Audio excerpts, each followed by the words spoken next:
Assalamualaikum warahmatullahi wabarakatuh. Hari ini saya nak buat ulasan perlawanan di antara Penang menentang Melaka United, yang mana keputusan berakhir dengan seri 1-1.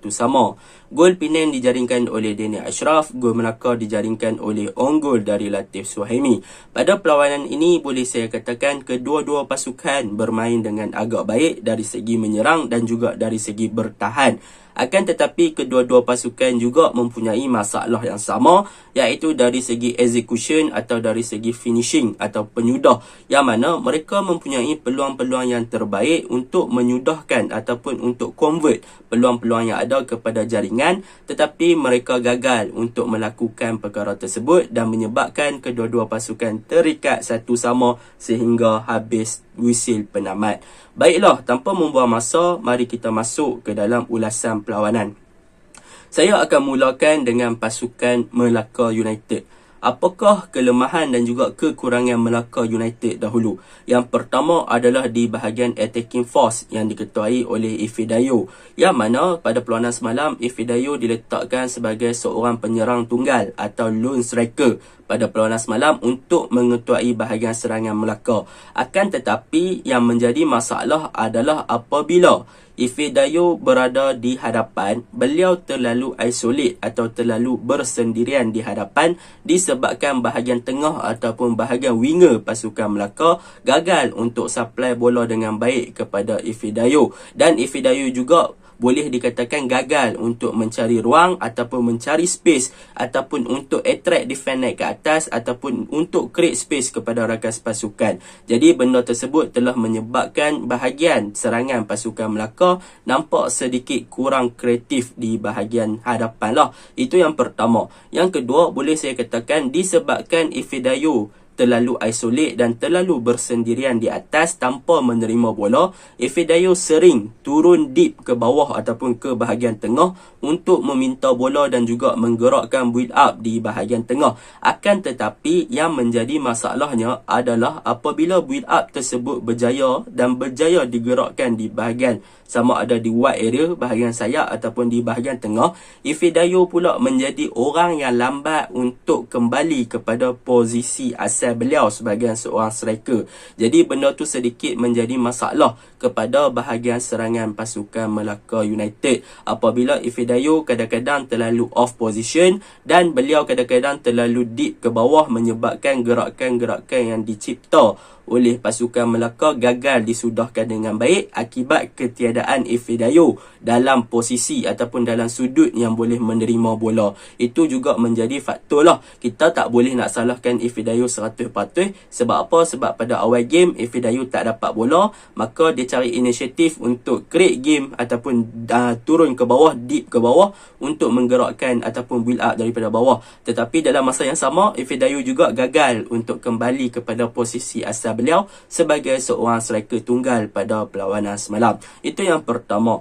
Yang kedua, apa yang boleh saya katakan tentang kelemahan pasukan Melaka United adalah di bahagian tengah, yang mana semalam mereka meletakkan duo midfield iaitu Adriano dan juga Sonny Nordin bermain di bahagian tengah, dan wing kiri adalah Faizal dan wing kanan adalah Emmanuel Oti, yang mana posisi yang mereka guna ataupun formation yang mereka guna adalah 4-1-4-1. Bagi saya formation 4-1-4-1 untuk pasukan Melaka ini sedikit sebanyak telah menyebabkan keistimewaan yang ada kepada beberapa pemain agak terbatas. Contohnya saya bagi adalah Sonny Nordin, yang mana Sonny Nordin terpaksa bermain dengan sangat narrow ataupun di bahagian tengah, yang menyebabkan keistimewaan beliau seperti dribbling, gelecekan dan juga kelajuan yang dia ada gagal diguna pakai dalam game tersebut. Sebab apa? Sebab beliau terpaksa bergandingan dengan Adriano untuk membentuk gerakan di bahagian tengah. Jadi Sony tak boleh nak guna keistimewaan beliau. Keistimewaan beliau terbatas. Sebab apa? Sebab bahagian tengah tu sangat kecil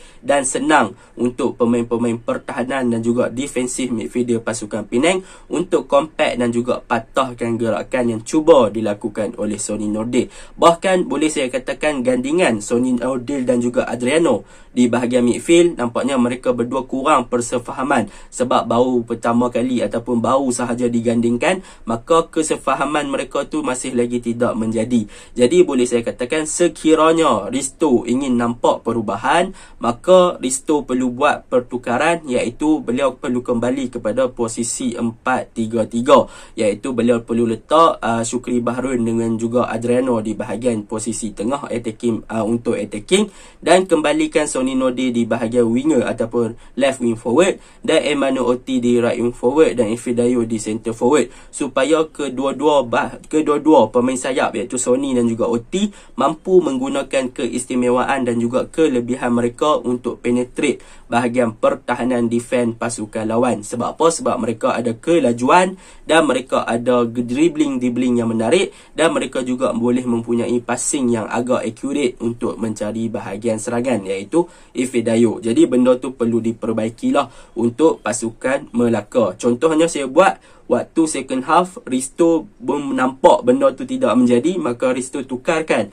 Faizal dengan Syukri Baharudin dan meletakkan Sony di bahagian kiri balik, dan kita boleh nampak apabila kemasukan Syukri Baharudin bergandingan dengan Adriano dan diletakkan Hasbullah sebagai single pivot di belakang, maka bahagian tengah Melaka waktu tu agak hidup, dan Syukri pun berjaya menggerakkan satu serangan ke dalam kotak penalti dan buat cutback untuk mencari Sony Norde, tetapi gagal untuk menjaringkan gol. Tetapi benda tu kita nampaklah perubahan apabila perubahan formation dan juga posisi yang dilakukan oleh Risto waktu second half membuahkan hasil. Jadi boleh saya katakan formation 4-1-4-1 tu adalah formation yang bagus, tetapi perlu memastikan yang posisi yang diletakkan kepada pemain itu adalah pada tempatnya yang betul, kan? Tetapi saya bukanlah coach, kan? Coach yang sebenar adalah Risto. Dia lebih mengetahui apa yang perlu dia lakukan dalam setiap game dan dia lebih mengenali para pemain. Itu yang boleh saya katakan kekurangan dan juga kelemahan pasukan Melaka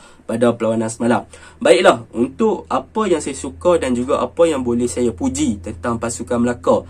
Yang pertama, saya boleh nampak pasukan Melaka ada seorang right back yang agak kental dan juga mempunyai work rate yang rajin, iaitu Ahmad Haziq, pemain nombor 2 Melaka United semalam berjaya menarik minat saya, yang mana pada perlawanan semalam dari segi defensive shape, dari segi bentuk pertahanan, Ahmad Haziq sangat bagus. Daripada segi kekentalan, beliau sangat cemerlang bermain di right back. Dari segi overlapping, beliau juga agak rajin. Dari segi passing, beliau agak bagus. Boleh saya katakan Ahmad Haziq menunjukkan satu kualiti yang menarik untuk ditontonkan dalam saingan Liga Super pada season kali inilah, yang boleh saya katakan saya memang tertarik dengan corak permainan Ahmad Haziq. Body shape dia bagus, body language dia, cara pembacaan game dia sangat-sangat cemerlang pada perlawanan semalam. Boleh saya katakan nampaknya Melaka memang adalah satu kelab yang ada right back yang sangat cemerlang dalam saingan Liga Super, dan mereka pandai untuk twist tempat tersebut dengan memberikan Wan Amir Wafiq untuk bermain di left back. And jadi apabila Haziq, nampaknya Haziq memang akan conquer lah bahagian right back tu dengan performance macam semalam. Saya rasa dia akan jadi regular starter untuk pasukan Melaka. Yang kedua yang boleh saya puji untuk pasukan Melaka adalah tentang Hasbullah, yang mana Hasbullah semalam beliau berjaya untuk bermain sebagai holding midfielder single pivot dengan sangat baik. Beliau sangat cemerlang pada perlawanan semalam. Boleh saya katakan tak ada masalah, no mistake yang terlalu ketara yang dia buat.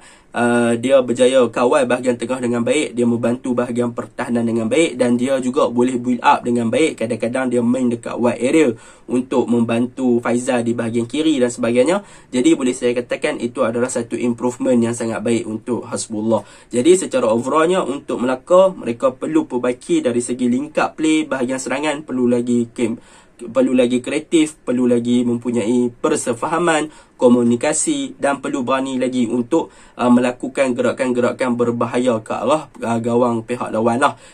Tetapi yang tu memang kena perbaikilah. Dari segi set pieces, saya rasa Melaka agak komplit lah set pieces. Semalam gol pun melalui corner, jadi tak ada masalah untuk Melaka menyudahkan ataupun mencari gol melalui sepakan percuma ataupun melalui corner kick untuk gol tanduk dan sebagainya. Itu tak ada masalah. Baiklah, kita masuk ke dalam ulasan pasukan Penang pula. Untuk pasukan Penang, yang pertama, apa perkara yang boleh saya puji dan juga apa yang saya suka tentang pasukan Penang adalah yang pertama semalam, Penang menunjukkan yang mereka boleh bermain dengan open gameplay walaupun tanpa Casagrande dan juga Endrick Dos Santos. Antara pemain yang menjadi minat saya adalah Daniel Ashraf. Pada peranan semalam, dengan hadirnya Daniel Ashraf pada first half, menunjukkan yang Penang memang bermain untuk attack ataupun bermain secara terbuka.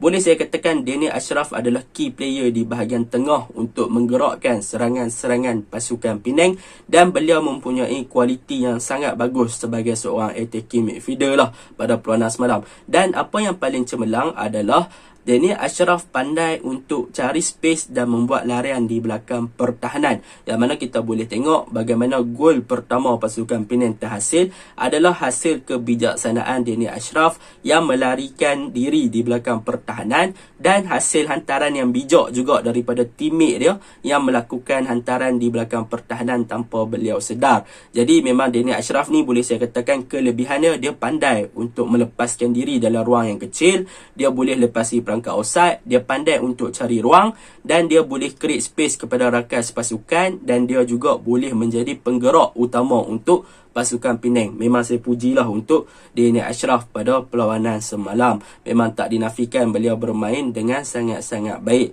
Itu yang saya suka untuk pasukan Penang. Yang kedua yang saya suka, saya boleh lagi puji tentang pasukan Penang adalah goalkeeper mereka, Khairul Anwar. Semalam Khairul Anwar sekali lagi menunjukkan performan yang cemerlang selepas menunjukkan aksi yang cemerlang ketika mereka kalah kepada JDT 1-0. Pada perlawanan semalam, Khairul Anwar sekali lagi berjaya menyelamatkan beberapa percubaan berbahaya daripada pasukan Melaka, dan kita boleh lihat ada satu situasi one-on-one dengan Sony Node. Beliau berani untuk keluar dapatkan bola dahulu sebelum Sony dapatkan bola tersebut. Jadi boleh saya katakan Khairul Anwar ni antara goalkeeper yang perlu diberi perhatian untuk season kali ni lah. Dari segi pembacaan game dan juga pembacaan bola, beliau sangat-sangat cepat untuk reflect dan juga baca tentang situasi tersebut, dan memang sangat-sangat laju lah beliau boleh baca kan gerakan bola dan sebagainya. Itu yang saya suka tentang seorang goalkeeper, reflection dia bagus dan sebagainya.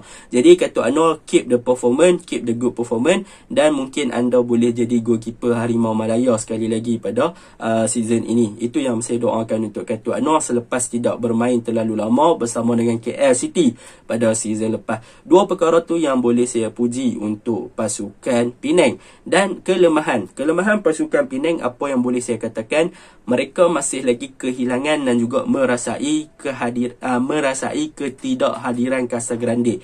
Yang mana kita tahu Casagrande adalah the best striker yang Penang pernah ada ataupun goal poacher.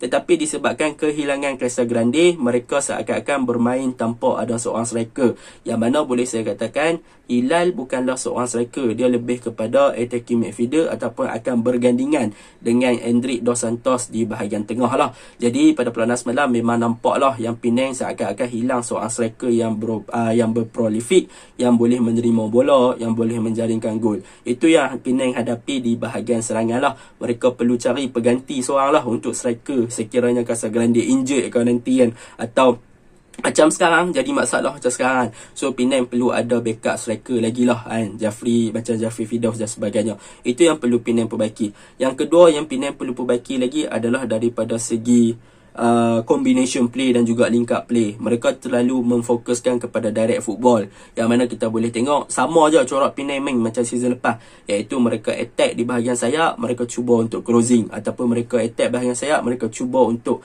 menjelinap ataupun masuk ke dalam kotak penalti, lepas tu buat cutback dan sebagainya. Jadi corak sebegitu kadang-kadang mudah difahami oleh pasukan-pasukan yang bermain dengan compact, bermain dengan baik dan sebagainya. Jadi Penang perlu variasi kan mereka punya formation dan sebagainya sekiranya mereka ingin membuat kejutan lagi pada season kali ini. Tetapi tak ada masalah kalau nak main direct football tu kalau ada Casagrande, sebab direct football tu memang orang kata apa, makanan lah kat Casagrande. Sebab bila main direct football, Penang closing dapat kat kepala Casagrande, auto goal. Tu sebab Penang boleh survive season lepas untuk berada dalam top 3. Jadi secara overallnya Penang bermain dengan sangat baik. Midfield mereka terbaik. Azizan bermain dengan baik dengan double pivot dengan kawan pasukan dia, tak menjadi masalah. Attacking midfielder Daniel Ashraf patut diberi pujian. Defend Penang agak mantap, Rafa Victor dan sebagainya. Dan keeper memang bagus lah. Jadi secara overallnya kedua kedua-dua pasukan bermain dengan agak light. Boleh katakan game yang agak ringan, berbalas serangan, tetapi kedua-dua pasukan mempunyai masalah yang sama dari segi execution untuk menjaringkan gol. Jadi itu saja ulasan saya. Assalamualaikum.